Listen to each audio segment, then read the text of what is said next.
Hi everybody, I'm back. I want to talk about projective identification and identity erasure. And that sounds very fancy, but what I'm trying to talk about today is how through projective identification the narcissist erases the victim's identity. I want to start with the premise that most victims of narcissism have a flimsy identity. A lot of the time this comes from early childhood abuse or neglect, and I have a video that is entitled "Why Do Victims of Sociopathy Get Re-Victimized?" but which explains why early victims of neglect are usually children and how that follows them into other relationships. But in this case, I also want to talk about like the mechanics of how that happens. Why is it that people that meet narcissists, are in deep relationships with narcissists, end up erasing their identity? How does that happen? Well, first of all, the narcissist has to get you into their grip emotionally in order to erase your identity. You have to trust them. You have to be in a deep, committed relationship with them usually. Or you could also be an employee of the narcissist and to a lesser extent lose your identity that way because the loss of a paycheck bonds you to this employer. And I'm only going to talk about one of the weapons that they use. There are many weapons that they use that I can discuss. But for some reason today, I was inspired to talk about projective identification. Again, very fancy term for a very simple concept. Now, people with NPD have a knee-jerk response to wash themselves, to cleanse themselves of their sins, because they have two identities. They have their true self, which is degraded and hidden from themselves, and they have their false self. And the false self has to be perfect, because if the false self isn't perfect, they feel like their existence on the planet is threatened. So they feel incredibly wounded if their false self cannot protect their true self. So because of this process of splitting in childhood, creating a false identity has become a way of life for them. And any attempt to infiltrate that true self or get to the bottom of why they present this false identity is incredibly, excruciatingly painful for them. So they will do everything to resist introspection, looking at their trauma, looking at why they are the way that they are, because in their mind, if they continuously put forward the false self, that is what insulates them from the horrors of the world. That is what protects them, protects their true self from being hurt by other people, by events, by the truth of themselves. And so projective identification is just one of the tools that they use to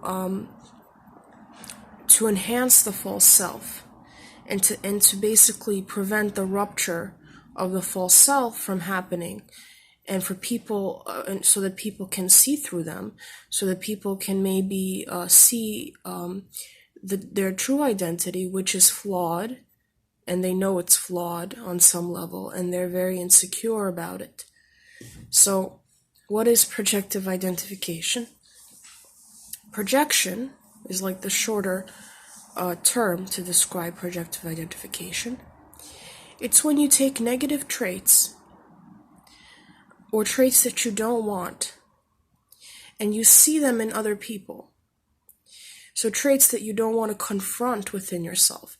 And normal people, quote unquote normal people, also project. It's a defense mechanism. It comes from Freudian vocabulary.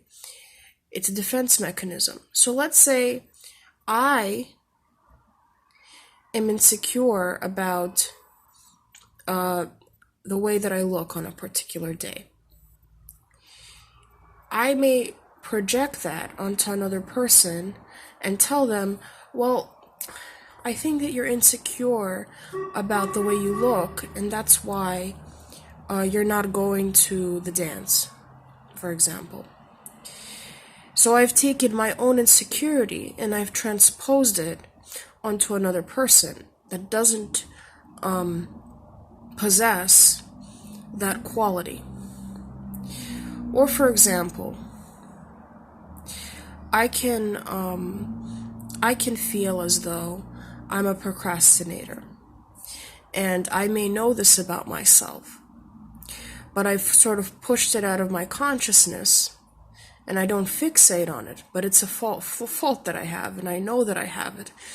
And one day, when I see a person procrastinating, I may assign something that I know is true about myself to that person and say, oh, well, you're a really bad procrastinator.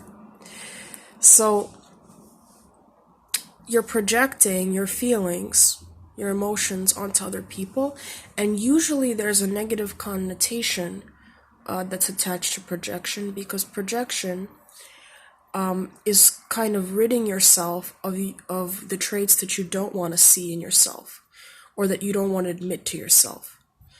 I can project, for example, my love for somebody onto another person, and maybe I don't want to admit that I love somebody, and I tell another person that they're in love with this person, even though they're not, and that would be a kind of denial of my internal reality.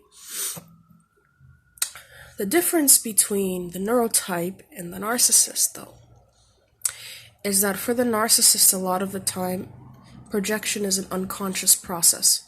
And it can be an unconscious process for the neurotype as well, for the normal person, but the normal person is capable of getting insight into their projection. So if a third party comes up to them and says, you know what, that's bullshit. She's not insecure about the way that she looks. You're insecure about the way that you look, and you're just projecting. The neurotype may get angry, but may take that on board and ask themselves the question, am I truly insecure about the way I look today? And what follows from that is maybe change, because the neurotype may say, I'm not happy with the fact that I don't like how I look. I should go to the gym, or I should lift weights, because I don't want to be the person that projects their insecurities onto other people. So there's a dialogue with yourself a lot of the time. Or at least if you're not willing to change, there's an admission that what the third party said is true. Now, with narcissists, there is no such admission, because projection is a way of life for them. And fessing up to their projection would be basically entertaining the idea that they're not perfect, and they would actually have to look at their true self, which they never look at. So for the narcissist, projection is a constant survival strategy, to the point where their entire identity is projected onto their victims a lot of the time. So how does this end up erasing a victim's identity? Suppose you're the daughter or son of a narcissist, and you don't have any sort of intervening positive influences in your life while you're within their household, meaning your other parent may be mentally ill or an alcoholic or absent, right? And the primary parent that is always with you and raising you is the narcissist. Now, children do not have a form of identity as is. When they come into the world, they are shaped by their environment, and they're shaped by the lessons that they learn in school, around social circles, and of course within the home. A lot of your time in childhood is spent within the home. So imagine you have a conception of yourself that comes from your teachers, that comes from your coaches, that comes from your friends at school.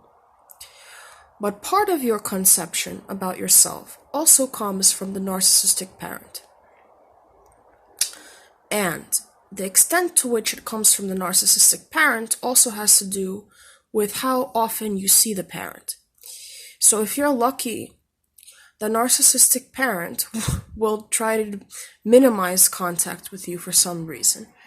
And in that case, a lot of your identity will be taken like a sponge from your teachers, your classmates, other people, which is definitely preferable to you taking your identity from the narcissist. But suppose the narcissist isolates you, and most of your identity comes from being around them. Now that can be very disastrous, because remember, the narcissist is all about projecting their flaws, their inadequacies onto other people. And if you have a narcissistic parent, the person that is most willing to take on board the bullshit that the narcissist is throwing in their direction, the projections, is their child. Because nobody protects their child from them, because the narcissistic parent has the ultimate authority over the child. Not the state, not other family members, but the direct parent. That's number one. And number two, you have nowhere to go. You cannot physically leave the house, and you cannot physically leave the contact of this parent, because they're your guardian. So what ends up happening is that a lot of the times children of narcissists will listen to lies about themselves, like you're ugly, or you're fat, or you're not talented, or you're not a good learner, or you think you're special, or nobody will ever love you. And all this is the narcissist's insecurities about themselves being projected onto you. And they have a pathological reflex to always put all of their insecurities about themselves onto you. So if they get fired at work, it's your fault. If they get cut off welfare, it's your fault. If they divorce their husband, it's your fault. It's never their fault. It's always the child's fault. So the child took the husband away from the narcissistic mother, for example, or the child alienated the spouse away from the narcissistic mother.